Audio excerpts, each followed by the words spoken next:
नमस्कार आप सभी को। और एक बार फिर से आप सबका स्वागत है हमारे बिहारी बाबू फेसबुक पेज और यूट्यूब चैनल पर।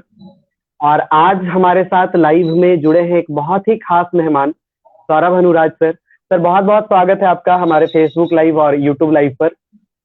बहुत बहुत हमारे शुक्रिया भाई जनरेशन इनवाइट में करने के लिए। हमारे जनरेशन में जिस एज ग्रुप में हम लोग हैं और वैसे ही ज्यादातर लोग हमारे पेज से जुड़े हुए हैं, तो ऐसे ऐसे में जितने भी यंगस्टर्स हैं, थ्री इडियट्स उनकी फेवरेट मूवी रही है और आज भी हम लोग उसको उतने ही प्यार से देखते हैं। थ्री इडियट्स में आमिर खान ने जितना हमें इम्प्रेस किया था, उससे कहीं ज्यादा आर माधवन ने किया था फरहान के कैरेक्टर में।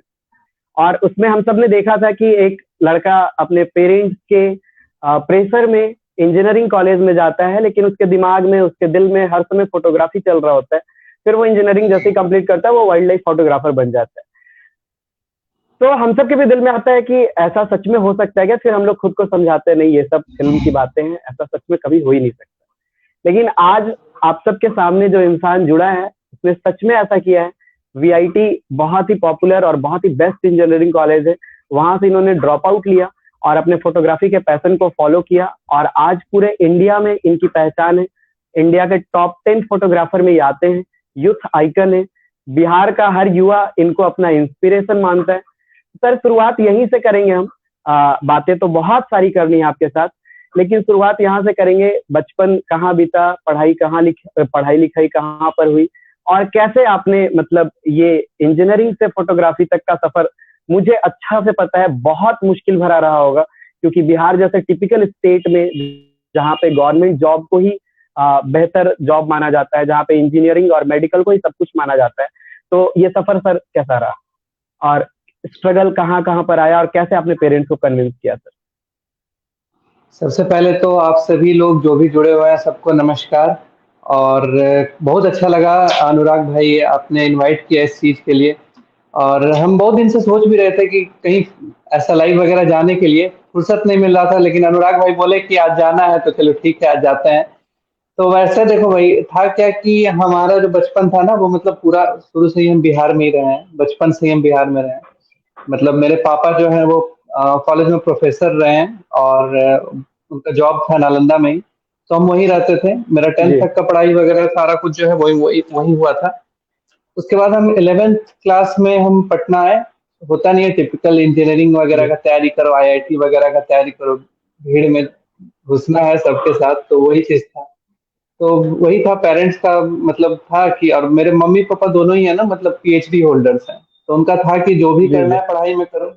दूर दूर तक तो कुछ सोचना था नहीं, उस समय इंटरनेट भी नहीं हुआ करता था वैसा कि भाई क्या क्या और अपॉर्चुनिटीज वगैरह है बिहार में। तो लोग यही दो तीन चीज जानते थे, डॉक्टर, मेडिकल वगैरह और इंजीनियरिंग, और ये आईपीएस वगैरह करना है तो करो, यही सब चीज होता था। तो हम 10th तक वहीं पढ़े, 11th में पटना है, यहाँ पे थोड़ा बहुत तैयारी किए। फिर मेरा वीआईटी में निकल गया, तो वीआईटी चले गए लगे हाथ। और साथ ही साथ क्या हुआ ना कि मेरे पापा जो है मतलब ज्योग्राफी के एचओडी भी रह चुके हैं। तो मेरा था क्या कि ग्रेजुएशन हम इधर से वो भी करते रहे। तो मेरा पढ़ाई मतलब इधर से तो मेरा हो गया था, ग्रेजुएशन वगैरह हम पोस्ट ग्रेजुएशन वगैरह हम कर चुके हैं ऐसे। लेकिन मेरा इंजीनियरिंग वाला जो लाइन था, वो लाइन प्रॉपर जो था, वहां पे हम जाने के बाद जो होता नहीं है कि वहां पे गए, एक इवेंट था वहां पे हमको मिला एक छोटा सा कैमरा, पापा ही गिफ्ट किए, 10,000 रुपए का कैमरा था, गिफ्ट किए कि भाई लो तुम्हारा इवेंट वगैरह तुमको शौक है फोटो खींचना। बचपन में थोड़ी रील वाला कैमरा किसी को दिया जाता था कि भाई फोटो खींचोगे रील बर्बाद हो जाएगा। तो बर्बाद हो जाए। वही छोटा वाला कैमरा मिला, मेमोरी कार्ड वाला, वही लेके फोटो वोटो खींचना, ऐसा उसमें घुस गए कि एग्जाम रहे कुछ रहे पता नहीं रहता था। सब चीज में मतलब वही रह जाते थे। तो वहाँ के जो मतलब सीनियर्स थे, मेरे दोस्त लोग थे, इवन प्रोफेसर लोग भी जो थे वहाँ पे, वो लोग एक ही कहना था, भाई तुमको पढ़ाई में मन लगता नहीं है, कुछ होता नहीं है। और उसी वक्त थ्री इडियट मूवी भी आ गया, सब दोस्त लोग दिखा दिया कि भाई देखो देखो यही है। अब कहीं ना कहीं जो चीज माइंड में बैठ जाता है ना कि हाँ भाई ये है थोड़ा। हम लोग पहले के टाइम में मूवी से बहुत ज्यादा रिलेटेड अपने आप को देखते थे, अभी के टाइम में भले ही चेंज हो गया हो, लेकिन पहले के टाइम क्या होता था ना कि हर चीज हम लोग मूवी से रिलेट करते थे। यार ये कर लिया तो हम भी कर सकते हैं। पापा को फाइनली बोले कि पापा हमसे ना हो पाएगा, इंजीनियरिंग नहीं हो पाएगा, हम कुछ और करना चाहते हैं।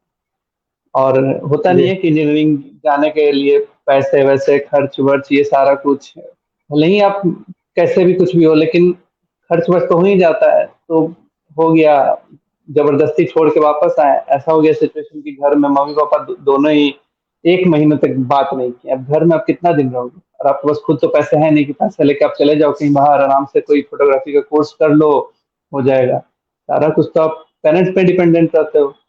तो वहीं से स्टार्ट हुआ जर्नी हमारा कि भाई अब 1 महीना घर पे रह गए, ना मम्मी पापा से बात कर पा रहे हैं, ना कुछ कर पा रहे हैं, आखिर करना क्या है। वहीं से स्टार्ट हुआ कि पापा को बोले कि देखिए पापा, अब ज्यादा कुछ नहीं, आप हमको बस महीना का 5,000 रुपया दे दीजिए। उस टाइम पे 5,000 रुपया बहुत होता था। 5,000 दे दीजिए, हम पढ़ाई होगा और रहना खाना पीना सब हम उसी में कर लेंगे। पापा बोले ठीक है, तुमको अब जब छोड़ ही दिए हो तो जो करना चाहते हो करो। दिल्ली चले गए। दिल्ली में गए तो कोचिंग इंस्टीट्यूट का पता किए फोटोग्राफी का, तो इतना महंगा। उस समय के टाइम पे 1-1 2-2 लाख मांगता था। 10,000 मांगने के घर से औकात नहीं था हमारा, तो हम क्या 2 लाख रुपया मांगते। तो रह के ही वैसे ही थोड़ा बहुत किए, खुद से ही प्रैक्टिस किए, करते करते करते करते 1 साल वहीं रहे, प्रैक्टिस खुद से ही किए। और वहीं पे धीरे धीरे छोटा मोटा काम करना स्टार्ट किया। लाइक होता नहीं है उस टाइम पे 200 400 500 1000 जो मिल रहा है वो हमारे लिए बहुत बड़ा अमाउंट होता था। धीरे धीरे करके एक कैमरा खरीदें। एक कैमरा हुआ छोटा, थोड़ा सा बड़ा कैमरा हुआ, 10,000 से 20,000 25,000 वाला कैमरा पे आए। फिर धीरे धीरे उस कैमरा से कमा के एक डीएसएलआर खरीदे, जो कि मेरा पहला डीएसएलआर हुआ। डीएसएलआर खरीदे। डीएसएलआर उस टाइम के लिए बहुत बड़ा बात होता था, 2010-11 के टाइम पे डीएसएलआर खरीदे। और फिर था ही मतलब पैशन वगैरह।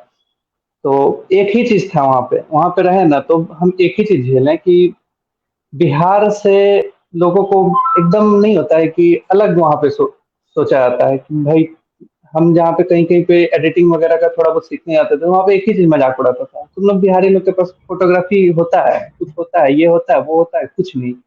और एक्चुअल में मतलब बिहार में नहीं होता था ये चीज। सच भी तो ना यही है कैंडिड ना, फोटोग्राफी, फोटोग्राफर बोलते कहाँ थे, कैमरा मैन बोलते थे। अब कैमरामैन तो बोलते चेंज हैं, हुआ है एक्चुअल में फिर। यही है। अब फोटोग्राफर हो गया है, सिनेमेटोग्राफर हो गया, फिल्म मेकर भी लोग बुला लेते हैं। तो अब जी थोड़ा जी। चेंज हो गया। तो उस समय कुछ नहीं था, कैंडिड फोटोग्राफी तो होता ही नहीं था। तो मेरा उस समय ना पहला ड्रीम था कि एक एक लड़का था, उसको हम सुना के आए थे बहुत कि देखना एक दिन तुम ही लोग हमको बुलाओगे बाहर और वेडिंग में शूट करवाओगे, बाहर के लोग हमको बुलाएंगे बिहार से। तो वहां पे हमको बहुत अपॉर्चुनिटीज मिला। मतलब नहीं होता है कि बहुत ईगो हर्ट हो गया एकदम। और हम लोग बिहारी लोग का ईगो हर्ट होता है तो कुछ ना कुछ कर ही जाते हैं, वो पहले से हाँ आया हाँ। है। तो मैंने सोच लिए थे कि यहाँ नहीं रहेंगे, चाहे जो हो जाए, हमको बाहर नहीं रहना है।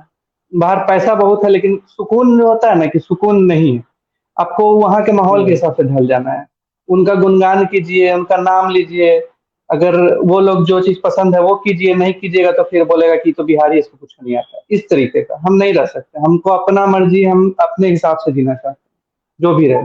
तो वहीं पे था कि हमको जो करना है बिहार में रह के करना है। पैसा कमा लिए थोड़ा बहुत काम चलाने लायक, पटना आए और यहीं पे काम स्टार्ट किए। यहाँ पे जो भी काम मिलता था, पहले तो बजट यहाँ पे था क्या कि मार्केट बहुत खराब था किसी भी चीज का। फैशन फोटोग्राफी था नहीं, वेडिंग फोटोग्राफी में 8-10 हज़ार रुपया मिल जाए बहुत बड़ा बात है। तो हम 1,000-1,500 लेके स्टार्ट किए। धीरे धीरे क्या हुआ कि मेरे फ्रेंड सर्किल से, कॉन्टेक्ट से मतलब मिलना स्टार्ट हो गया।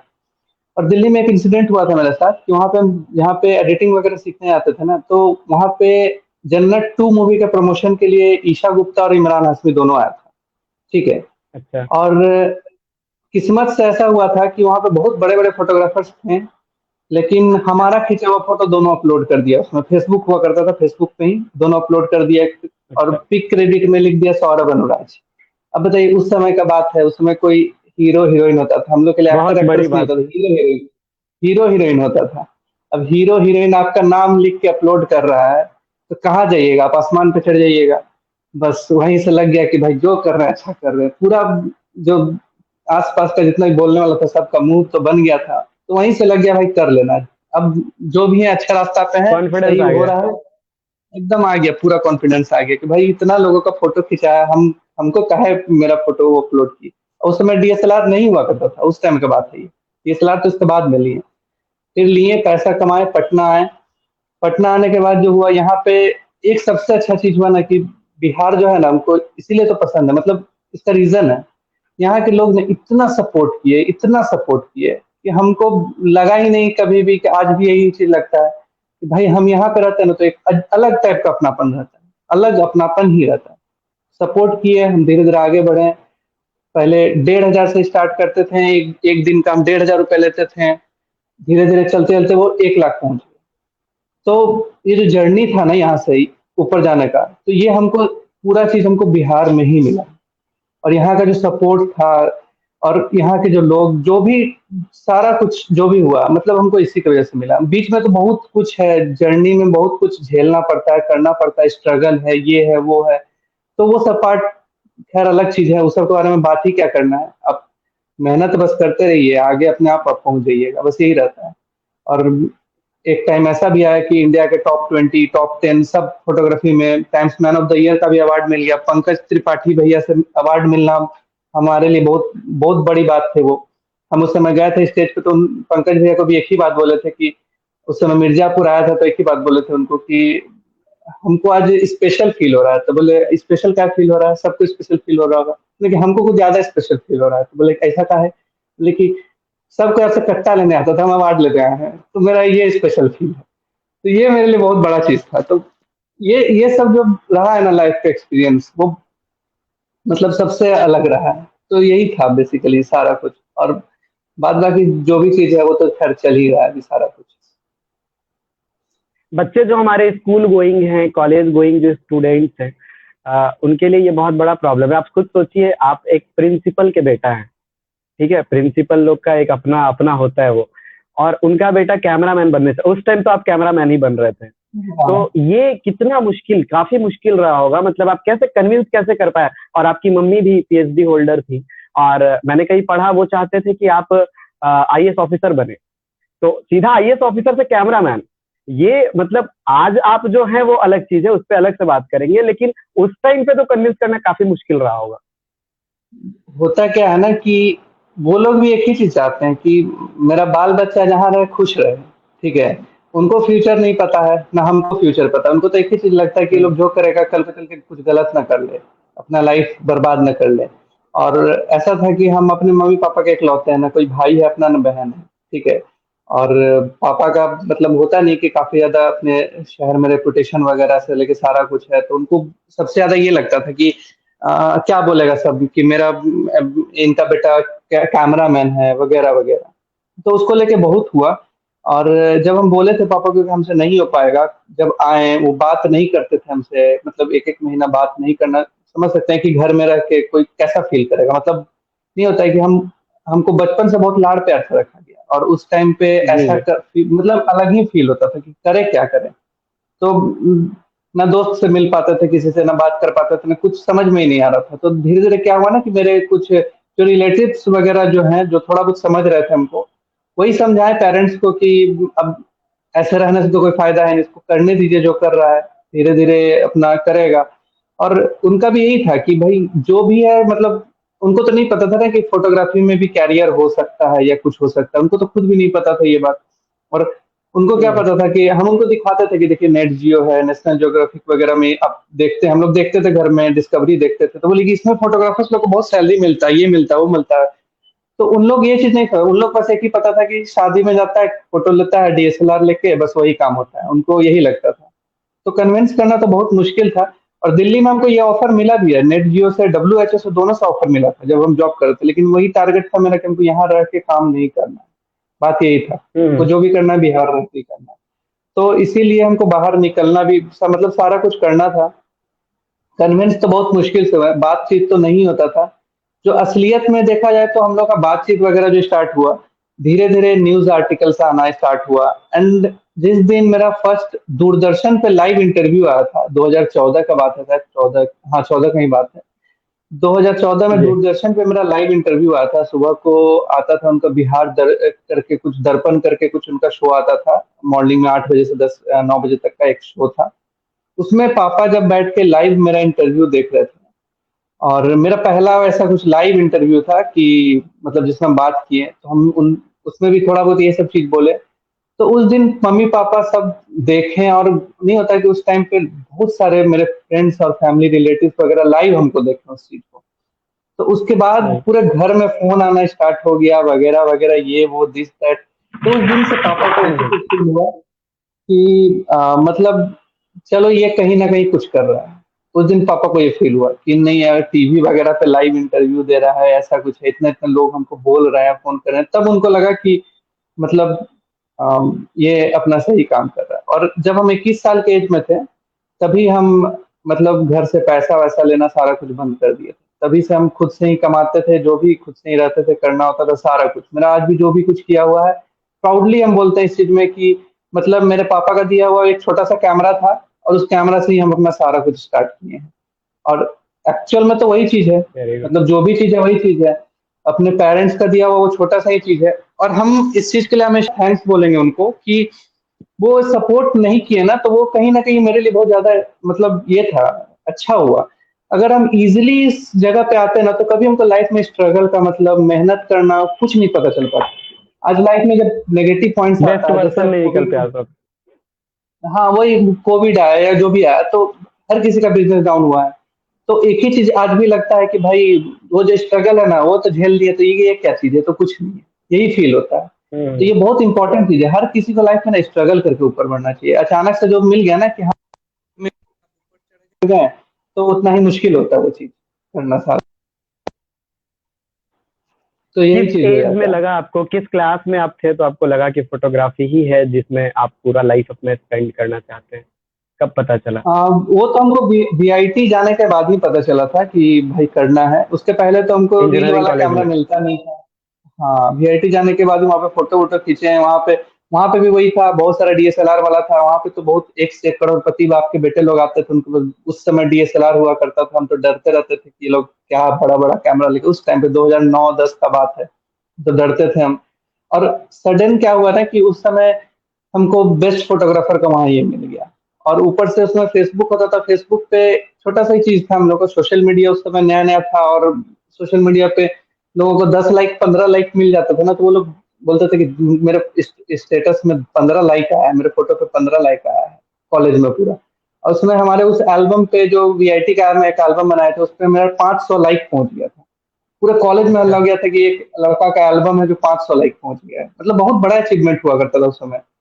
तो हम्म। जैसे जैसे ये सब चीज हुआ ना, तो वहां पे एक नहीं होता कि अंदर से कॉन्फिडेंस आ गया, अरे यार हम मतलब कुछ आगे मतलब जा रहे हैं, कुछ अच्छा कर रहे हैं। तो वहीं से धीरे धीरे अपना मिल जाता है, एक मोटिवेशन मिल जाता है। और फ्रेंड्स लोग थे ही, फ्रेंड्स लोग तो जानते ही है कि कैसा होता है, सब एक नंबर का वैसा ही होता है। सब भड़का दिया कि भाई तुम क्या पढ़ाई करोगे, तुम छोड़ो जाओ। तो बस हिम्मत मिल गया, और क्या, वहीं से स्टार्ट हो गया। तो घर में पेरेंट्स को मतलब संभालना तो बहुत मुश्किल था। हमको 1-2 साल लग गया पूरा सारा कुछ नॉर्मल करने में। ज्यादा ही लग गया, मतलब 3-4 साल करीब बोला जाए तो लग गया। लेकिन जब नॉर्मल हो गया तो बहुत अच्छा। उसके बाद फिर सारा कुछ, कभी कभी वो लोग कुछ चीज के लिए भी टोके, कभी कुछ नहीं बोले, कभी कुछ नहीं बोले। दिल्ली से आने के बाद आप अपना स्टूडियो ओपन किए पटना में, म्यो स्टूडियो। अभी वहाँ पे कितने लोग काम कर रहे हैं और कैसी टीम है आपकी, किस तरह का काम चल रहा है आपका? ऐसे तो स्टार्ट किए थे तो हम अकेले ही किए थे, और धीरे धीरे काफी लोग मतलब जुड़ते चले गए। और एक स्टूडियो हमेशा टीम से ही बनता है, वो बहुत इंपॉर्टेंट जी। चीज है। कभी भी आप किसी भी चीज को अकेले नहीं चला सकते हो। और हम लोग का, मेरा मतलब यही कॉन्सेप्ट है ना कि आप कभी भी लाइफ में नहीं होता है कि आप सबसे ऊपर मत रहो, एक साथ टीम बनते रहो। जब भी होता है ना, आप टीम बनते रहो। और आज हम लोग की टीम में अगर बोला जाए तो मतलब देखा जाए तो ऐसे 20 से 25 लोग टोटल ओवरऑल मतलब रहते हैं सब कोई साथ में। और बाहर से भी काफी कुछ मतलब कभी कभी जरूरत पड़ता है तो बाहर से भी टीम वगैरह को बुलाया जाता है, ऐसा है। सबसे बड़ा कोई ऐसा म्यो म्यो स्टूडियो का जो सबसे दूर आप गए हो, या फिर कुछ ऐसा जो कोई ऐसा प्रोजेक्ट हो जिसको आप सबसे बड़ा अचीवमेंट मानते हो? देखिए यही तो बात है, हम उस समय बोले थे ना कि हम उस लड़का को चैलेंज करके आए थे कि देखो तुम लोग हाँ, बुलाओगे। दिल्ली में। तो वो मेरा ड्रीम था कि भाई जब बाहर से फोटोग्राफर बुला के बिहार ले जाता है ना, तो हमारा वो ड्रीम था कि हमको भी बाहर लोग बुला के ले जाए। तो 2014 में ही मेरा ये ड्रीम कंप्लीट हो गया था। हमको कोटा में एक वेडिंग था, वहां बुलाया गया था। और वहां से वेडिंग अच्छा। कर रहे थे हम। और उस समय वैसा कुछ वीडियो कॉल वगैरह ये सब नहीं होता था। तो उस समय हम फोटो लेके उसको मेल किए थे। और ज्यादा कुछ था नहीं, तो मेल किए थे उसको और बोले थे कि देखो भाई, बिहारी हैं और कोटा में आके शूट कर रहे हैं। तो बोले थे ना कि बिहार में बाहर ये करके आते हैं। तो वो मेरा सबसे बड़ा मतलब नहीं होता है कि एक चीज माइंड में हिट कर गया था कि भाई उस चीज को कभी करना। उसके बाद तो हम बहुत सारा डेस्टिनेशन वेडिंग कवर किए हैं, और अभी भी ऐसा होता है ना कि बहुत सारा वेडिंग हम कैंसिल करते हैं बाहर का कि भाई नहीं, हमको बिहार में भी उस दिन का स्लॉट मिल रहा है, हम क्यों बाहर जाएंगे, हम ऑलरेडी नहीं बुक्ड। जाएंगे बाहर, ऐसा होता है। हाँ, उसमें अब बोलने में मजा आता है कि भाई ये हम ऑलरेडी बुक्ड हैं, बाहर नहीं जा सकते, ये चीज। तो ऐसा काफी सारा मिला है, मतलब वेडिंग्स वगैरह का काम, ऐसा बहुत सारा वेडिंग है जो कवर किए। इवन जो मतलब जयपुर में भी जाके वेडिंग्स किए, दिल्ली में, पुणे में, गोवा तक में गए हैं। तो मतलब हर जगह ऑलमोस्ट मतलब ऐसे कवर कर चुके हैं। पिछले साल या उसके पिछले साल शायद जो बाढ़ आया था बिहार में, एक फोटो आपका बड़ा वायरल हुआ था, एक फोटो शूट था आपका, और काफी क्रिटिसाइज भी उसको किया गया था, लेकिन बाद में आपने उससे जस्टिफाई किया था।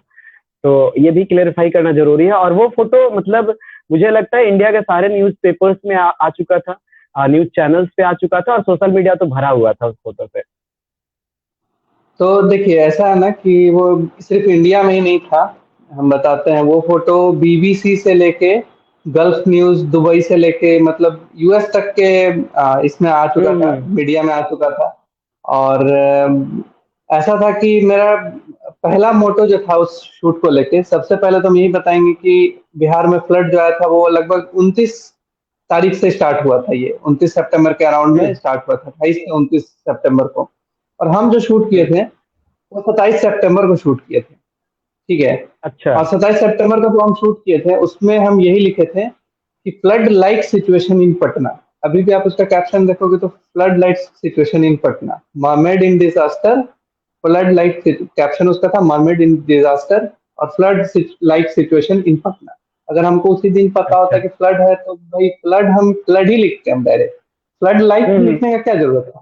हम्म। और हमको यही दिखाना था ना कि उस फोटो के हम्म। थ्रू कि ये फ्लड, जो वाटर लॉगिंग का जो प्रॉब्लम है पटना में, एक्चुअली वाटर लॉगिंग का शूट था वो सिर्फ मुंबई, दिल्ली हम्म। और ये सब जगह का प्रॉब्लम नहीं है, वो बिहार का भी, पटना का भी बहुत मेजर इशू है। हमको ये दिखाना था, उसको फ्लड के हम्म। साथ कनेक्ट किया गया। तो हम बोले चलो अच्छी बात है, इसी बहाने फ्लड का भी मतलब ये कर लिया गया कि हाँ कवर।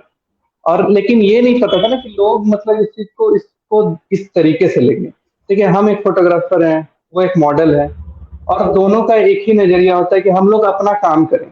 अगर देखोगे उस टाइम पे तो कोई ठेला वाला भी अपना बिजनेस कर रहा है, ऑटो वाला भी बिजनेस कर रहा है, 100 का 500 ले रहा है, दुकान वाला मैगी 20 का 40 में बेच रहा था। हर कोई अपना बिजनेस किया है, ठीक है। हमको उस फ्लड वाले फोटोशूट से कोई पैसा तो मिला नहीं, कोई कहा नहीं कि भाई लो तुम हम्म। फ्लड का फोटोशूट कीजिए, और ना हमको मॉडल पैसा दी, ना हम मॉडल को पैसा दिए, ठीक है, कुछ तो मिला नहीं। और ना ही हमको ये पता था कि भाई हम लोग का इतना बड़ा ये होगा। बस हम लोग ये चाहते थे कि लोगों तक ये भी मैसेज पहुंचे, तो बोले चलो ठीक है, अगर फ्लड के साथ इसको इन्वॉल्व किया जा रहा है तो बहुत अच्छी बात है। लेकिन उसमें हमको यही लगा कि लोग, जब सब लोग अपना अपना काम कर रहे हैं तो हम भी अपना काम क्यों ना करें। देखिए आज तक आप लोग हमेशा देखे होंगे कि फ्लड में इतना तक डूबे हुए गांव के लोग हैं, बहुत लोग हैं, ये है वो है। तो वो सारा कुछ तो रहता ही रहता है। लेकिन वो फोटोज आप कितना बार देखे हैं कि वो वायरल होता है, उसको लोग देख के जानते हैं, ऐसा कभी होता है? कभी नहीं होता है। लोग देखते हम्म। हैं, इग्नोर करते हैं, लाइक करेंगे, कमेंट करेंगे, सो निकल सैड, जाता बढ़ जाता है। इतना ही होता है। मेरा यही टारगेट था कि एज अ फोटोग्राफर हम इस चीज को अलग तरीके से दिखाएं। और हमको यही दिखाना था ना कि जो मॉडल थी उसको हम लोग मर्मेड नाम इसलिए दिए थे, जलपरी काइंड ऑफ नाम इसलिए दिए थे कि इन डिजास्टर नाम ही उसका जब डिजास्टर था, तो उसको इस तरीके से, एक जलपरी क्या होती है, जलपरी वैसी ही दिखती है ना भाई, ऐसा तो नहीं है कि उसको हम है। लोग एकदम ये करके दिखा सके। तो हम लोग अपना तरीका था और उस तरीके से हम लोग कॉन्सेप्ट के हिसाब से हम शूट किए थे, ठीक है। भले ही वो वाटर लॉगिंग था या फ्लड था, नहीं पता वो किस वे में गया, लेकिन हम लोग का कॉन्सेप्ट था, हम लोग का कॉन्सेप्ट क्लियर था, हम लोग का थॉट क्लियर था। और कहीं ना कहीं जो हम लोग का एक मैसेज था जाना कि भाई ये चीज हर जगह होता है, बिहार में खासकर बहुत मतलब ज्यादा होता है। लोग बोलते हैं ना मुंबई में फ्लड आ रहा है, यहाँ फ्लड आ रहा है, बिहार का फ्लड का कोई बात ही नहीं करता है। तो जिस दिन ये हुआ था ना, उसके बाद मेरा काफी सारा इंटरव्यूज जो है यूट्यूब के ट्रेंडिंग में था, इसके बाद जो ये वायरल हुआ था शूट। और ये न्यूज जाने के बाद मतलब बहुत लोग बोलते थे इससे क्या फायदा हुआ, क्या फायदा हुआ, क्या फायदा हुआ, वगैरह वगैरह, बहुत कुछ हल्ला करते थे। जैसा हमको पता है, बहुत लोगों को मे भी ना पता हो, बहुत सारे बाहर की टीम है जो आई थी यहाँ पे हेल्प करने। इंडिया के करीब हम 30 से ज्यादा रेडियो सेंटर्स में इंटरव्यू दिए थे, वहां के थ्रू वो लोग फंड्स कलेक्ट करके यहाँ पे भेजे थे। और ऐसा है कि दुबई से भी काफी लोगों ने मैसेज किया था जो कि बिहार के हैं, जो जिनको पता नहीं था कि बिहार में फ्लड है, फोटोज के थ्रू उनको पता चला। बहुत सारे ऐसे लोग थे जिनको नहीं पता था कि बिहार में फ्लड है, उस फोटोज के थ्रू ही उनको पता चला फ्लड है। वो लोग हेल्प के लिए आगे आए थे, फंड्स भेजे, जिससे जो पॉसिबल हुआ वो किए थे। और करीब हम देखेंगे तो मतलब मेरे पास ऐसा एस्टिमेटेड था कि कम से कम नहीं भी तो मतलब मेरे पास जो आया था लोगों का मैसेजेस वगैरह, 15 से 20 लाख रुपए का फंड सिर्फ आया था, लोगों के पास गया था, मतलब वाह। सीएम केयर फंड वगैरह में गया था। तो लोग बोलते हैं ना कि क्या फायदा हुआ, भाई तुम देखना चाहोगे तो फायदा हुआ, देखना चाहोगे तो घाटा हुआ, ये तुम्हारे नजरिए के ऊपर है। लोग जब बाहर बाहर तक ये न्यूज फैल रहा है, आपका अगर हम बाढ़ का नॉर्मली फोटो डालते हैं तो मतलब आप ही देख के स्क्रॉल कर दोगे, आप नहीं कुछ बोलने जाओगे। कम से कम इसी फोटो के बहाने बाहर के लोग तो उनको पता तो चला, और पता चला और वो लोग आगे भी आए। और इतना ही नहीं, जब हम हम्म। बाहर में जितने भी रेडियो सेंटर्स में इंटरव्यू दिए थे, तो सब जगह हम एक ही चीज पूछे थे कि आपको पता है चमकी बुखार क्या होता है? तो किसी को नहीं पता था, एक कोई नहीं था जिसको ये हम्म। पता हो चमकी बुखार क्या होता है।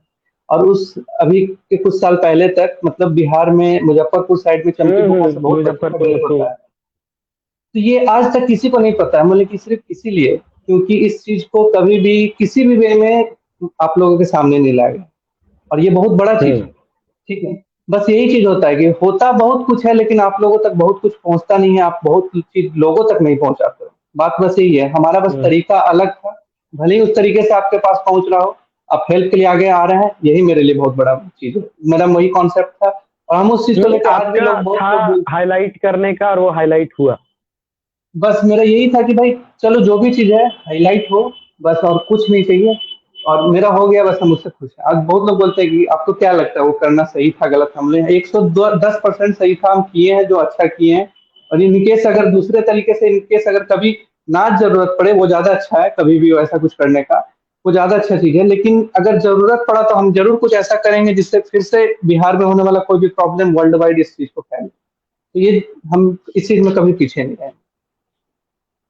हाँ, वैसे भी फोटोज जो हैं वो मैसेज देने का बहुत स्ट्रॉन्ग जरिया है, और लोग काफी जल्दी अट्रैक्ट होते हैं, कैचिंग पावर उसमें बहुत ज्यादा होता है। तो डेफिनेटली आप अपने प्रोफेशन के हेल्प से बहुत बड़ा हेल्प कर दिए, बिहार के फ्लड में जो लोग परेशान थे उन तक फंड पहुंचा। फोटोग्राफी जब आपने शुरू किया था, वेडिंग में आप 1,000 1,500 लेते थे, ये बिहार के जनता का सवाल है।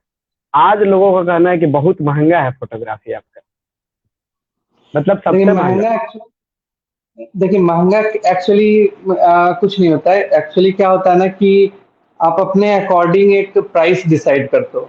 और आज तक यहाँ तक आने के लिए हम लोग का जो इन्वेस्टमेंट है या जो भी चीज है, हम लोग करते हैं सारा कुछ। आप बहुत फोटोज में आप देखे होंगे कि हम लोग कितना ज्यादा इक्विपमेंट्स यूज हम्म। करते हैं। करीब हम लोग के पास देखा जाए तो 40 से 50 लाख का इक्विपमेंट सिर्फ है। ठीक है, अगर ये इक्विपमेंट लेने के लिए हम लोग को क्लाइंट्स पे डिपेंडेंट रहना पड़ता है। और सबसे बड़ा चीज होता है ना कि अगर आप बिहार में खास तौर पे बताते हैं, बिहार में वेडिंग्स है, कमाई भी है, तो एक बुराई भी होता है। यहाँ पे क्या होता है ना कि यहाँ पे लोग फोटोग्राफर्स को अभी भी उस नजरिए से देखते हैं ना कि ये तो कैमरा वाला है।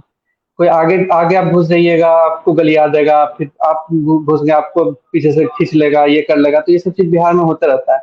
यहाँ पर एक सबसे बड़ा एडवांटेज होता है ना कि अगर आप पैसा लेके जाओगे किसी शादी में, तो क्लाइंट आपको इज्जत करता है कि ये पैसा लेके आया है, पैसा वसूलना। हम बोलेंगे देखिए हम्म। आपका पैसा वेस्ट होगा। कभी बोलता है ना कि हम बोलते हैं कि देखिए फोटो आपका नहीं खिंचा रहा है, दिक्कत आपको होगा, फोटो आपका नहीं आएगा। तो उसको पता है कि पैसा दे के आया है, इतना पैसा दिए हैं, तो वो वैल्यू अलग देता है। ऊपर से क्या है ना कि हम लोग के टीम में हर तरीके का पैकेज आता है, सस्ता भी पैकेज है, महंगा भी पैकेज है। ठीक है, ऐसा नहीं है कि एकदम एक्सपेंसिव पैकेज ही है। तो सब तरीके का पैकेज है। लेकिन वही सबसे बड़ा चीज है कि अगर आप वेडिंग्स वगैरह कर रहे हो, और हम लोग का इकलौता अर्निंग का सोर्स है वेडिंग। ठीक है, और सब चीज हम लोग का इतना महीने का खर्च से लेके सारा कुछ है। और कोविड वगैरह के बाद तो और ज्यादा ये सब चीज का प्रॉब्लम आया है, तो हम लोग को थोड़ा अपना पैकेजेस जो है उसी के अकॉर्डिंग एक्सपेंसिव रखना पड़ता है। और हम लोग जो है ना पैसा इक्विपमेंट्स का सिर्फ नहीं लेते हैं, एक्सपीरियंस का लेते हैं। हम लोग की जो टीम है, मतलब 500 से 1000 वेडिंग्स का जो एक्सपीरियंस है, वो वहाँ पे काम करती है सबसे ज्यादा। अब लोग बाहर से भी चाहे तो फोटोग्राफर्स बुला ले, दिल्ली मुंबई से बुला ले उनको, लेकिन बिहारी वेडिंग का भी नहीं पता होता कि होगा क्या, अब क्या होगा, अब कहाँ से क्या होगा, अब समधी विलन कैसे होगा, क्या कैसे होगा, कुछ नहीं पता होता। तो हम लोग का जो वो एक्सपीरियंस है वो ही काम देता है सबसे ज्यादा। इसीलिए थोड़ा चार्जेस एक्सपेंसिव है, लेकिन ये भी है कि हाँ भाई हम लोग क्वालिटी आउटपुट आपको देंगे, उस चीज के लिए भी टेंशन नहीं रहता है। और ऐसे ही मतलब कैनवेरा हम लोग को इंडिया के टॉप 20 वेडिंग फोटोग्राफर्स में फीचर नहीं किए, इसी सब चीज को देखते हुए किए कि हम लोग कैसा क्या सारा कुछ कस्टमर सेटिस्फेक्शन से लेके सारा कुछ प्रोवाइड करते हैं। तो उस चीज का मतलब एक तरह से सोचे तो पैसा लेते हैं। तो ऐसा कोई दिक्कत नहीं है इस चीज का कि बहुत ज्यादा एक्सपेंसिव है, सस्ता भी पैकेज से आता है, ठीक है, ऐसा कोई दिक्कत नहीं है इस चीज में। फोटोग्राफी आपका बहुत अच्छा चल रहा है, नाम काफी आपने बना लिया है। अभी यूट्यूब पे देखा जा रहा है आप बहुत सारे नए नए गैजेट्स का वो रिव्यू देते हैं, और काफी मैंने देखा है कमेंट्स में लोग काफी उससे फायदा ले रहे हैं। एक टेक्निकल गुरु जी हैं, आपका नाम फोटो टेक्निकल गुरु जी करके वो पॉपुलर हो रहा है। तो ये आइडिया कहाँ से आया, और यूट्यूब पर इतना बहुत ज्यादा मैंने देखा आपको मेहनत करते हुए। हाँ, देखिए एक्चुअली क्या है ना कि मेरा आदत है कि हमेशा कुछ नया करते रहने का, और टेक्नोलॉजी और मतलब इलेक्ट्रॉनिक्स ये सब में हमको बहुत ज़्यादा इंटरेस्ट है बचपन से ही, इन सब लाइन में भी। तो मेरा पहले से भी ये था कि हम कुछ ऐसा करेंगे। और हम बहुत थोड़ा पहले मतलब नहीं होता कि कैमरा शाही पर्सन, अभी जितना अच्छे से हम बोल रहे हैं ना, आज से 4 साल पहले हम लाइव आते तो मेरे मुंह से आवाज नहीं निकलता। जो दूरदर्शन का इंटरव्यू दिया है ना, हम्म। उसमें वहाँ पे पॉज करके हमको बोला था कि अरे बोलिए, आपको बोलना है, ऐसा था। तो थोड़ा डिले हो गया इसी चक्कर में। और ऐसा था कि इंडिया में कोई भी एक यूट्यूबर नहीं है जो कि हिंदी में प्रॉपर कैमरा रिव्यू करता है। ठीक है, सभी लोग आते थे, स्पेक्स बताते थे, ये फोटो है, 2-4 फोटो हम खींच के दिखा दिए, बस हो गया। और 2-4 फोटो के बेसिस पे कंपनी से पैसा मिलता है, तो आप बस अच्छा बोल के निकल देते थे। तो उसकी वजह से क्या हुआ था ना कि मेरे आसपास में ही हम अगर देखेंगे तो हम कभी किसी का नाम नहीं लेंगे, आसपास में ही देखें बहुत लोगों का कि वो लोग बोले कि ये बोला कि अच्छा फोन है, कैमरा अच्छा है, लेकिन हमको तो ऐसा सा दिख रहा है कुछ। तो हमको बहुत बार ये चीज लगा था कि देखो भाई, हम उसको उन लोग को क्या बोलने जाए कि भाई वो लोग पैसा लेके वो काम करता है तो उन लोग को बोलना पड़ता है। ऑब्वियस सी बात है, कल को हमको भी पैसा मिलेगा तो हमको बहुत कुछ हम्म। ऐसा बोलना पड़ेगा। लेकिन एक अपना एक जेन्युइन तरीका होता है उस चीज को बोलने का। आज आज भी अगर हम करते हैं तो हम कभी भी डायरेक्ट नहीं बोलते इसका बहुत बेकार कैमरा है, कभी भी ये नहीं बोलते इसका बहुत ही अच्छा कैमरा है। अगर हमको बहुत अच्छा लगता है ना तो एक ही चीज बोलते हैं कि इसका कैमरा गर्दा उड़ाता है। ठीक है, तो भाई बिहार के जो लोग हैं वो तो समझ जाते हैं, बाहर के लोग हैं जो नहीं समझ में आता है गर्दा का मतलब क्या होता है तो उनको समझा भी देते हैं कि होता क्या है। तो ये हम लोग का मेरा था कि भाई हमको ये कैमरा रिव्यूज वगैरह करना है, जो फोन का प्रॉपर कैमरा रिव्यू है वो करना है। मेहनत इसमें बहुत ज्यादा था, बहुत ज्यादा। एक एक एडिटिंग में हमको 24 घंटा से ज्यादा लग जाता है, और शूट में 3 से 4 दिन लग जाता है। तो हमको ये करना था, और आगे चल के इसको और अलग तरीके से करना है कि एक मतलब सब लोग बस नहीं होता है कि कल को किसी को भी जानना हो कि हाँ इस फोन का कैमरा कैसा है, तो आए मेरे प्रोफाइल में सीधा देख ले, उनको कैमरा के मामले में कोई डाउट ना रहे, कुछ भी ना रहे। तो वो हम हम्म। अपना, मेरा फोटोग्राफी मेरा जॉनर है, तो हम उस जॉनर के थ्रू हम सबका हेल्प भी कर सकें। और भाई यूट्यूब का सबको पता है कि यूट्यूब में आजकल इन फ्यूचर में चल के अच्छा खासा कमाई है, तो कमाई भी हो सके वो तो भाई जरूरी है, क्योंकि पैसा ही सब कुछ होता है एट द एंड चल के। एक और नया चीज मैंने देखा, ये तो मैंने खुद पर्सनली फील किया है, क्योंकि लगभग मुझे मुझे वो दौर याद है। एक नया चीज आपको हमने करते देखा था कि आप खुद तो फोटोग्राफी कर रहे थे, आप अपने पीछे लड़कों को खींच रहे थे। मैंने खुद देखा है, मेरे दोस्त लोग सुबह उठ के जाना है भाई गंगा घाट, सौरभ अनुराज का फोटो शूट है, और आप उनको सिखाते थे, देखो सन है, ये पानी है, ऐसे फोटो लेते हैं। तो ये सब चीजें कहाँ से आती है, मतलब ये इसकी बहुत तारीफ की जानी चाहिए, क्योंकि कोई एक लड़का है जो अभी 11th में पढ़ रहा है, उसके पास कैमरा नहीं है, लेकिन उसके अंदर वो कीड़ा है। अब उसको आपने एक प्लेटफॉर्म दे दिया, वो भी फ्री में। तो ये आइडिया कैसे आया था?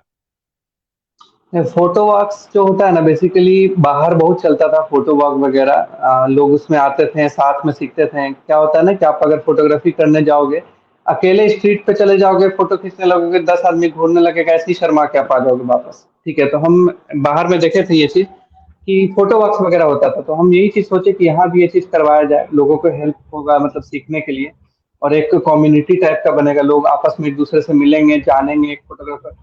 और हर किसी का एक चीज होता है ना, हम आज भी हर किसी से कुछ ना कुछ सीखते हैं, ऐसा नहीं है कि हम उनको सिखाते हैं सिर्फ, उनसे हर दिन हमको कुछ ना कुछ नया नया सीखने को मिलता है। ठीक है, हर दिन वो लोग कुछ एक कोई मतलब फोटोग्राफर है जो 100 फोटो खींचा है ना, बहुत स्टार्टिंग लेवल का, लेकिन उसका एक फोटो मेरे माइंड में अभी भी चुप जाएगा कि अरे ये फोटो लिया है, हमको भी ये फोटो क्यों नहीं माइंड में आया। तो होता है ये चीजें, हर किसी से इंसान को सीखने को मिलता है। तो ये था कि हम जहाँ पर झेले थे स्टार्टिंग में कि हमको ना पैसा मिल पाया, ना ही हम फोटोग्राफी का कोर्स कर पाए, एडिटिंग के कोर्स में ही हमको मतलब कॉम्प्रोमाइज करना पड़ा था। तो हम चाहते थे कि हर किसी को यहाँ पे हम मतलब जितना हद तक हो सके हेल्प कर सकें, जिस भी चीज में हो सके। और इसीलिए हम हमेशा फोटो वॉक्स वगैरह ऑर्गेनाइज करते हैं और कंपटीशन भी करवाते हैं, ये सारा कुछ करवाते हैं कि थोड़ा उन लोगों में मतलब आए फोटोग्राफी को लेके। और ऐसा भी है कि हम क्लासेस भी करवाते हैं। जब हम दिल्ली गए थे तो हमसे 2 लाख रुपया मांगा था कि 4 महीने का कोर्स है, 2 लाख रुपया लगेगा, ऐसे लगेगा, वैसे होगा, वैसे होगा। तो हम यहाँ पे स्टार्ट किए कि तुम 10,000 रुपया दो, 2 महीना हम तुमको सिखाएंगे, और 10,000 रुपया जो दे रहे हो उसका पूरा हम तुमको मतलब तुम ही पे उस चीज को खर्च करेंगे। ऐसा नहीं है कि 5,000 10,000 लेके मेरा बहुत ज्यादा कमाई हो जाएगा। एक एक बैच में हम 5 ही स्टूडेंट को रखते हैं, उनको सिखाते हैं। होता क्या है ना, क्या फ्री में भी एकदम सिखाओगे ना किसी को तो उस चीज का कदर नहीं होता है लोगों को। वैल्यू नहीं। थोड़ा भी पैसा बिहार में थोड़ा भी पैसा लग जाता है ना, तो लोग यार पैसा दिए हैं यार थोड़ा सीख लेते हैं, वो चीज होता है यहाँ पे। तो इसीलिए थोड़ा पैसा उनसे लेते हैं, सिखाते हैं। और आज तक जितने को भी सिखाया है ना, तो 90% बहुत मेहनत किया है और बहुत आगे तक गया है सब लोग। तो ये हमेशा रहा है मेरे अंदर कि भाई हम जहाँ पे जिस चीज को झेले हैं उतना उतना नहीं झेलना पड़े। हम चाहते हैं कि भाई लोग स्ट्रगल करके आगे बढ़े, वो अच्छी बात है, लेकिन इतना प्रॉब्लम ना हो कि एकदम हिम्मत ही हार जाए इंसान। सब में शायद उतना पेशेंस नहीं रह सकता है कि भाई 2-2 साल तक बैठ के वेट करे कि हमको काम मिले, ये हो। और कौन भाई 500 रुपया के लिए पूरा दिन खटे या फिर कुछ भी करे। लोग हमसे यही बोलते थे ना स्टार्टिंग में कि इससे बढ़िया तो मजदूरी करके कमा लो। ठीक है, मतलब कि एक तरह से हम लोग भी वही करते हैं, बस हम लोग को उस चीज का फ्यूचर में चल के पैसा ज्यादा मिलेगा। दुनिया में क्या है, हर कोई मजदूरी ही कर रहा है। हम लोग को उस चीज हम्म। का ज्यादा पैसा मिल रहा है तो इसका मतलब ये थोड़ी है कि हम लोग मजदूर नहीं है। वो लोग भी वही काम कर रहे हैं, हम लोग भी वही काम कर रहे हैं, बस उनका मेहनत अलग लेवल का होता है, हम लोग थोड़ा कम मेहनत करते हैं, लेकिन काम वही होता है, करना वही होता है, मेहनत सबको करना होता है। तो वही चीज था। तो इसीलिए हम हमेशा चाहें कि हर कोई सीखे और आगे बढ़े, जितना भी उनसे उनको हेल्प मिल सके, हमको खुद भी हेल्प मिल जाता है काफी कुछ इन सब चीजों में। तो एक बहुत बार ऐसा हुआ है कि बहुत कोई अच्छा लड़का मिल गया जो कि बहुत अच्छा काम करता है, मेहनत करना चाहता है, तो उसको हम लोग टीम में भी रखते हैं। तो ये सारा कुछ होता है, तो इस चीज में हम हमेशा रेडी रहते हैं। ये चीज तो पूरा पटना जानता है कि आपका स्टूडेंट लोग भी बहुत आगे निकल गया है। बहुत सारे लोग हैं जो आपसे फोटोग्राफी सीख के बहुत आगे निकल चुके हैं। तो ये चीजें तो आपको मतलब बहुत ज्यादा प्लीजेंट फील कराती ही होगी। हाँ, तो ऑब्वियसली लगता है, मतलब ऐसा बहुत बार हो चुका है कि हम बाहर कहीं गए हैं ना, तो वहाँ पे बहुत लोग मिलते हैं ऐसा, जो मिलने आता है कभी कभी हमसे, तो वो लोग बोलते हैं कि हम आपका ये फोटो वॉक अटेंड किए थे, हम आपका ऐसा ये सारा कुछ देखे थे। तो हमको बहुत अच्छा लगता है कि मतलब बाहर भी लोग रह के हम मतलब वो लोग बाहर चले गए हैं या फिर बाहर में रह के ही देखे हैं, सारा कुछ ही किए हैं, तो वो जो अप्रिसिएशन मिलता है ना, तो हमको बहुत बहुत ज्यादा स्पेशल फील होता है। कभी भी अब ऐसा नहीं है ना कि मतलब सिर्फ बिहार में ही एकदम लोगों को ये करके चलना है। बहुत लोग बिहार के ऐसे भी हैं जो बाहर भी हैं, या फिर बहुत लोग बाहर के भी हैं जिनको भी बहुत कुछ जानना सीखना होता है। तो वो जब मिलता है ना वहाँ पे और वो लोग अप्रिशिएट करते हैं इन सब चीजों को, तो बहुत बढ़िया फील होता है। वैष्णव लिख रहे हैं MI11 का रिव्यू कब आएगा? M I M I eleven का eleven review, M ultra I का। इलेवन ये अल्ट्रा। एम आई इलेवन ही है। हाँ, और अभी जस्ट ये फोन इंडिया में लॉन्च हुआ है, मतलब 2-3 दिन ही हुआ है इसको लॉन्च हुए हुए। और क्या है कि अभी सेल भी स्टार्ट हुआ है और इसका हम ब्लॉग जल्दी ही लाने वाले हैं, कल परसों में इसका हम ब्लॉग वगैरह जो है वो हम ले आएंगे इसका। और प्रॉपर रिव्यू का तो नहीं पता, अभी प्रॉपर रिव्यू एक दो ही फोन्स का किए, रेनो सीरीज का किए, ओप्पो रेनो सीरीज का किए हैं। और हम बता दें कि रेनो 6 जो फोन आया है, 6 प्रो का नहीं बोल रहे हैं, रेनो 6 का जो फोन आया है, वो इंडिया में उसका रिव्यू करने वाले हम फर्स्ट यूट्यूबर हैं। ठीक है, उसका कैमरा वाह। रिव्यू और प्रॉपर रिव्यू भी करने वाले फर्स्ट हैं। मतलब और भी इंडिया के मतलब मिलियंस वाले यूट्यूबर भी हैं, लेकिन उनके पास भी प्रोडक्ट है, लेकिन वो कर नहीं सकते हैं उनके साथ। वही बोले ना कि कंपनी वाला मसला होता है, हमारे साथ कोई कंपनी वाला मसला नहीं है। हम अपना पैसा लगा के इन्वेस्ट करके इन सब चीजों को करते हैं, तो हमारे ऊपर किसी का रेस्ट्रिक्शन नहीं है अभी। तो हम खुलेआम कर दिए हैं आज, और ये आ चुका है। मतलब आप सर्च करोगे ना रेनो 6, तो वहाँ पे सबसे ऊपर यूट्यूब में आज हमारा ही मिल जाएगा। जी। तो ये मेरे लिए बहुत बड़ा बात है। इधर 2-3 दिन में हमको बहुत ज्यादा उससे रिस्पॉन्स मिल गया। तो ये चीज है, देखते हैं इसका फोन रिव्यू कब आएगा, वो तो देखा जाएगा। फोटोग्राफी, वीडियोग्राफी, टेक्नोलॉजी और उसके हाँ बाद हाँ। मॉडलिंग। आप अपने लुक्स को अच्छा। लेकर और इन सब चीजों को लेकर भी मतलब बहुत सारे यूथ है जो आपको कॉपी करने की कोशिश करते हैं। तो इसके पीछे भी कोई मकसद है या फिर बस अपना ये शौक है कि चलो? देखिए, जो बाल है ना, ये बाल का एक ही रीजन है ना कि कटवाने का टाइम नहीं मिलता है, ठीक है, इसीलिए बढ़ ये तो गया है। बस ऐसे ही मेंटेनेंस बात के हो गई। नाम में नहीं, मेंटेनेंस के नाम पे ये जीरो है, ठीक है, मेंटेनेंस के नाम पे ये जीरो रहता है, ऐसा कुछ भी नहीं है, बिल्कुल भी नहीं है कि हम लुक वगैरह को लेके ऐसा कुछ देखते हैं सोचते हैं, और कभी भी ऐसा कुछ रहता नहीं है। वो तो मेरी बहन वहन है, कभी कभी तो वो मतलब जबरदस्ती की भैया आज ये कर लो वो कर लो ऐसे वैसे वगैरह वगैरह होता है, तो बस कभी कभी हम रेडी वेडी होके थोड़ा शूट वूट करवा लिए, सब करवा लिए, बस ऐसा ही होता है, ऐसा कुछ स्पेशल नहीं है कि हम नॉर्मली हम हमेशा ही ऐसे ही रहते हैं, ऐसे ही इसी सिचुएशन में रहते हैं। मेरा बाल हमेशा से ही ऐसे रहा है, मतलब बढ़ते चला गया चला गया चला गया, और बढ़ते ही चला जाता है। जिस दिन लगता है कि बहुत ज्यादा मतलब घर वर कभी जाना होता है तो थोड़ा सा कटवा लेते हैं, अभी थोड़ा सा ही कटवाते हैं, ज्यादा नहीं कटवाते हैं, थोड़ा सा कटवा लिए चले गए, बस हो गया। कुछ कुछ नया करते रहते हैं आप, अभी कुछ ऐसा कुछ प्लान चल रहा है जो आप हमारे व्यूअर्स को बताना चाहें? अभी फिलहाल कुछ भी ऐसा तो नहीं है, अभी पूरा का पूरा ध्यान मेरा वही टेक रिव्यूज पे ही है, कैमरा रिव्यूज पे ही मतलब कंसंट्रेट किए हुए हैं पूरा सारा कुछ। फिलहाल तो जब कुछ आएगा तो हम अपडेट वगैरह कर देंगे। वैसे हम लोग के पास एक चीज है जो हम बोलना चाहेंगे कि मतलब हम लोग के पास जॉब अपॉर्चुनिटीज आने वाला है जल्दी ही, क्योंकि यूट्यूब वीडियोस के लिए हमको एक एडिटर चाहिए और एक कोई शूट करने के लिए चाहिए, फिर उसको ग्राफिक डिजाइन के लिए भी चाहिए, तो एक प्रॉपर हमको टीम चाहिए, क्योंकि ये बहुत जरूरी है, हम अकेले सारा कुछ कर नहीं सकते हैं। अभी तो थोड़ा प्रेशर अभी भी है, लेकिन जल्दी ही 1 से 2 महीने के अंदर हमको मतलब ये पूरा प्रॉपर एक टीम रेडी चाहिए, जो कि पूरा टाइम हमको हम मतलब इस चीज में हमको इन्वॉल्व मतलब चैनल के लिए रखना काम है। करें। तो और इस पे बहुत बड़ा बड़ा काम आने वाला है, इन फ्यूचर में बहुत बड़ा बड़ा काम आने वाला है। तो हम यही व्यूअर्स को बोलेंगे कि अगर आप में से कोई वीडियो एडिटर है, कोई जॉब के लिए या कुछ के लिए भी आप करना चाहते हो, आप में अगर डेडिकेशन है तभी तभी आप ये करना। मेरे इंस्टाग्राम या फेसबुक पे मेरा मतलब ईमेल एड्रेस है या फिर कॉन्टैक्ट नंबर दिया हुआ है ऑफिस का, वहाँ पे आप कांटेक्ट करना। बहुत लोग हैं ना ऐसे ही फोटो वोटो भेजते रहते हैं कि हम मोबाइल से ये फोटो खींचे हैं ये फोटो खींचे हैं, तो उससे आप प्रोफेशनल काम नहीं ले सकते, आपको प्रोफेशनल काम करने के लिए थोड़ा मेहनत करना पड़ेगा। और हम लोग के पास ऐसा चीज है कि मतलब हम लोग उस लेवल पे भी सिखा सकते हैं आपको, लेकिन हम लोग के पास उतना टाइम नहीं है, इसलिए हम यही बोलेंगे ना कि अगर आप प्रोफेशनली थोड़ा बहुत काम करने लगे हैं, क्योंकि आपको इतना नॉलेज है कि प्रीमियर प्रो पे कैसे काम किया था, आफ्टर इफेक्ट्स पे कैसे काम करते हैं, फोटोशॉप पे अच्छा नॉलेज अगर आपको हो गया है, तभी आप आइए। और अगर आपका है तो हम लोग उस पर ऑब्वियसली आपको जो सारा कुछ है हम लोग अपॉर्चुनिटीज का जो भी है हम लोग देंगे सारा कुछ।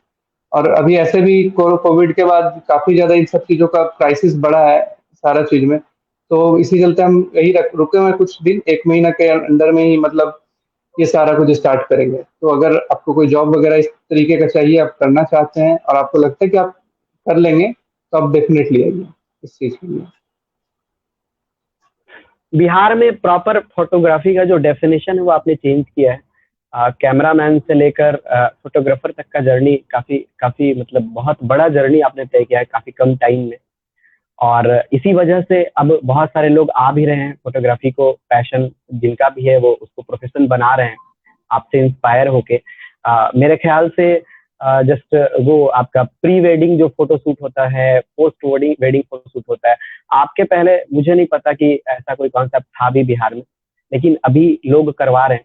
तो फ्यूचर जो फोटोग्राफर्स हैं, फ्यूचर में जिनको इसमें करियर बनाना है, उनके लिए क्या कुछ टिप्स देंगे आप? सबसे पहले तो हम यही बोलेंगे कि दो चीज हमेशा याद रखना है, पेशेंस रखना है। इस चीज में पेशेंस बहुत ही जरूरी है। पेशेंस फोटो खींचने को लेकर नहीं, बहुत लोग समझ लेगा कि पेशेंस फोटो खींचने को लेकर अच्छा मोमेंट मिलेगा तो फोटो खींचेंगे। अपने लाइफ कैरियर को लेकर पेशेंस रखना है, मतलब बहुत उतार चढ़ाव भी इसमें आते रहता है। और दूसरा सबसे बड़ा चीज है ना कि इसमें जेलसी नहीं होना चाहिए। जेलसी बहुत खराब चीज होता है। आसपास के लोग एक साथ 2-3 लोग, होता नहीं है कि आजकल फोटोग्राफी कर रहे हैं तो एक आगे बढ़ने लगा तो पीछे वाला बोलेगा कि उसका टांग खींचना स्टार्ट कर देगा, ये करना स्टार्ट कर देगा। तो ये चीज नहीं होना चाहिए। आप बिहार से ही हो और मतलब यहाँ को आगे लेके जाना चाहते हो, तो सबसे पहला चीज है कि यहाँ के लोगों से जो जेलसी है ना वो खत्म करना पड़ता है। हम भी अपने मतलब मेरे टाइम पे भी बहुत लोग, अभी भी होते रहता है, हम कुछ भी करते हैं तो भाई उनको लग जाता है बुरा। भाई हम अपना काम कर रहे हैं, आप अपना काम कर रहे हैं, अगर आप भी बिहार को रिप्रेजेंट कर रहे हैं, हम भी बिहार को रिप्रेजेंट कर रहे हैं, तो उसमें दिक्कत ही क्या है। अलग अलग सबका तरीका है इंडिया में, मतलब बहुत सारे लोग हैं जो बिहारीज हैं जो अलग अलग तरीके से बिहार को रिप्रेजेंट करना चाह रहे हैं, करते हैं। तो इसमें किसी से भी किसी को जेलसी नहीं होना चाहिए। अगर आसपास का कोई दोस्त है या फिर उसका साथी है जो साथ में काम कर रहा है, तो सामने वाला इंसान अगर आगे बढ़ रहा है ना, तो उसको बढ़ने देना चाहिए। कहीं ना कहीं तुमको भी उस चीज से हेल्प मिलेगा, ऐसा नहीं है कि हेल्प नहीं मिलेगा, तुमको भी उस चीज से हेल्प मिलेगा। जेलसी करोगे, उसको टांग खींच के नीचे लाओगे ना, तो वो नीचे ही रह जाएगा, तुम भी नीचे रह जाओगे, तुम्हारा कंपटीशन वहीं तक रह जाएगा, तुम आगे नहीं बढ़ पाओगे। यहाँ पे सबसे बड़ा दिक्कत यही है। लाइक हम भी जब फ्लड वाला फोटो शूट किया था ना, तो वहां पे बाहर हमको सबसे स्ट्रेंज ये लगा कि बाहर के बहुत सारे फोटोग्राफर्स थे, बहुत सारे, बहुत बड़े बड़े फोटोग्राफर्स थे जो हमको अप्रिशिएट किए, बोले कि ऐसा तुम कॉन्सेप्ट किए, ये चीज हम लोग नहीं सोच सकते थे कभी, ऐसा वैसा वगैरह बहुत चीज अप्रिशिएट किए। यहाँ के कुछ फोटोग्राफर जो है उस चीज को क्रिटिसाइज बहुत ज्यादा किए। तो वहां पे ठीक है, क्रिटिसाइज किए, चलो ठीक है, लेकिन आप एज अ फोटोग्राफर आपको उस चीज का नजरिए से सोचना चाहिए था कि भाई आप करना क्या चाहते हो। उस चीज को लेके वो ये टारगेट करना चाह रहे हैं कि आप नीचे करो इनको, भाई नीचे करो। ये चीज नहीं होना चाहिए कभी। बिहार में अगर आप सब मिलके, यहाँ पे सबसे बड़ा दिक्कत ये हो जाता है कि यहाँ पे लोग एक दूसरे को अप्रिशिएट नहीं करते, सोचते हैं कि हम ऊपर रहे, ये नीचे रहे, मेरे नीचे रहेगा तो भी ठीक है, अगल बगल में आ जाएगा तो दिक्कत हो जाएगा। यहाँ पे सबसे बड़ा प्रॉब्लम हर चीज में यही है। यहाँ पे कोई बिजनेस भी स्टार्ट करना चाहता है ना, तो उसका बिजनेस स्टार्ट होने से पहले उसका अगेंस्ट में खड़ा होने वाला बहुत खड़ा हो जाता है। तो ये बहुत बड़ा दिक्कत है यहाँ का। तो ये सब चीज सिर्फ फोटोग्राफी में ही नहीं है, सब चीज में होता है। यहाँ पे हर बिजनेस में हम देखे हैं कि कॉम्पिटिटर जो है वही पहले लग गया भाई इसको, कि इसको नीचे कैसे करें। ये नहीं सोचेगा कि वो ऊपर कैसे जाए, वो नहीं सोचेगा कभी भी, सोचेगा नीचे कैसे किया जाए इसको, ऊपर चढ़ रहा है तो नीचे करो इसको। ये यहाँ का सबसे बड़ा दिक्कत है। तो हर फोटोग्राफर को भी हम यही बोलेंगे कि भाई पेशेंस रखो। कोई भी फील्ड में जाना है, फोटोग्राफी में बहुत सारा कैरियर बनता है। फैशन फोटोग्राफी करना है, मुंबई वगैरह चले जाओ, दिल्ली चले जाओ, वहाँ पे बहुत सारा जॉब अपॉर्चुनिटीज मिल जाएगा। वेडिंग में यहाँ भी रह सकते हो, बाहर भी जा सकते हो, बाहर पैसा ज्यादा मिलेगा। और भी बहुत सारा, मतलब ये है, वाइल्ड लाइफ वगैरह है, बहुत कुछ है, इतना ही नहीं, मतलब कोई लिमिटलेस है इसमें। फोटोग्राफी का जो ये है ना, क्रिएटिविटी लिमिटलेस है उसमें। कहीं भी जाओगे, तुम्हारे अंदर टैलेंट है, कहीं भी कमा लोगे। लेकिन कहीं भी रहना, पेशेंस रखना है, और कितना भी ऊपर चले जाओ, जेलसी एकदम नहीं। हमेशा सोचना कि अपने से जो नीचे हैं, जो कि मतलब सीखना चाह रहे हैं, आगे बढ़ना चाह रहे हैं, उनको हाथ दो, खींचो। देखो कल को चल के क्या पता वही कहीं ना कहीं तुम्हारा हेल्प कर दें। तो ये कभी नहीं सोचना चाहिए कि भाई किसी को नीचे करके तुम ऊपर जाओ। हमेशा सोचो कि सब, तुम भी ऊपर चलो और सब भी ऊपर चलो। यही कॉन्सेप्ट रहना चाहिए। तो डेफिनेटली सक्सेसफुल होंगे। आपको times man of the year का अवार्ड भी मिला है, और बिहार में अभी सबसे पॉपुलर यूथ आइकन है आप। और जिस पेज पर अभी हम लोग जुड़े हुए हैं, यहाँ पर मैक्सिमम बिहार के यूथ ही जुड़े हुए हैं, तो इनके लिए कोई और मैसेज? मैसेज तो फिलहाल जो देना था वो हम बता ही दिए, सबके लिए वही रहेगा। और हम यही बोलेंगे ना कि जैसे अभी भी हम बात कर रहे हैं, हम करके बात कर रहे हैं। हम दिल्ली गए तो भी हम करके बात किए, हम वीआईटी गए तो भी हम करके बात किए। तो अपना जो बिहार वाला जो छाप है ना, वो कहीं भी चल जाए, वो छोड़ना नहीं है कभी भी। ठीक है। आज हम रिव्यू भी करते हैं तो वहाँ पे हम ही बोलते हैं। गलती से कभी कभी मैं निकल जाता है प्रोफेशनल बनने के चक्कर में, तो बहुत खराब लगता है बाद में वीडियो देखते हैं। तो वो हम हमेशा हम रहना चाहिए। और क्योंकि क्या है ना कि बिहारी लोगों का बॉन्डिंग अलग होता है। कहीं भी वीआईटी में गया तो हम वहाँ पे एक दूसरा लड़का बैठ के बात कर रहा है, तो बात करने की से समझ गए कि वो तो बिहार का है। जाके उससे बात किया, बिहार से हो? हाँ, भागलपुर से है। तुम कहाँ से हो? पटना से है। तो ये जो चीज होता है ना बिहार वाला, कि देख के ही पता चल जाता है कि वो बिहार से है। तो कहीं भी जाओ भाई, अपना बिहारी छाप नहीं छोड़ना। हमेशा अपने आप को प्राउड बिहारी वाला फील करवाना है, चाहे जो भी हो जाए, जैसे भी हो जाए। कभी भी ये चीज में आगे रहना है। और वो जो है ना कॉन्सेप्ट, एक बिहारी 100 पे भारी या सब पे भारी, वो हमेशा उस चीज को याद रहना। ये सही बात है, ये गलत नहीं है, सही बात है। ठीक है। तो इससे ज्यादा कुछ और है नहीं बोलने के लिए। बात बाकी तो सब बोल ही चुके हैं। Thank you so much sir, हमसे जुड़ने के लिए। आज अनुराग को बहुत अच्छा लगा अनुराग से बात करके। और हमारे जो युवा हैं, इनको बहुत बहुत कुछ सीखने को मिला होगा। और डेफिनेटली आप एक डेफिनेशन चेंज किए हैं फोटोग्राफी का। आप आगे भी ऐसे ही तरक्की करते रहें, युवाओं को इंस्पायर करते रहें। Once again thank you so much. Thank you भाई, थैंक यू। ओके।